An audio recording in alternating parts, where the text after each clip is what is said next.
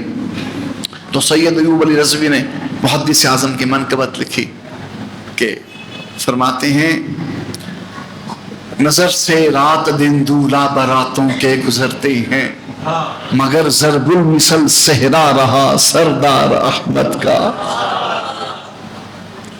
زبان خلق سے حق نے کیا اعلان سرداری جبھی تو آج ڈنکا بج رہا سردار احمد کا. بحمد اللہ کیا شہرا ہوا سردار احمد کا کہ ایک عالم فدائی ہو گیا سردار احمد کا. اور سینہ تان کے سید صاحب نے کہا سب بد مذہبوں کو للکار کر فرماتے ہیں کہاں ہیں رہزنان دین ناکوں سے چنے چابے. ناکوں سے یہ ایک محاورہ ہے ناکوں سے چنے چبانا. فرمایا کہاں ہیں رہزنان دین ناکوں سے چنے چابے کہ ناکوں پر ہے قبضہ جا بجا سردار احمد کا. ناکے لگتے نا جس کے پاس لائسنس نہ ہو یا کوئی گڑبڑ ہو وہ کہتا ہے یار اس چرنگے سے مت جائیو وہاں ناکا لگا ہے. تو قیامت تک دیوبندی وابیشی یہ کہتے رہیں گے ادھر سے نہ گزریو مولوی سردار کا ناکا لگا ہوا ہے. کہاں ہے رہزنان دین ناکوں سے چنے چابے کہ ناکوں پر ہے قبضہ جا بجا سردار. اور محدث اعظم کے مدرسے میں علماء کی آمد و رفت کا منظر دے کے سید صاحب لکھتے ہیں ارے ایوب دیکھا مظہر اسلام کا منظر. ارے ایوب دیکھا مظہر اسلام کا منظر کہ مرجع خلق کا ہے مدرسہ سردار احمد کا. واہ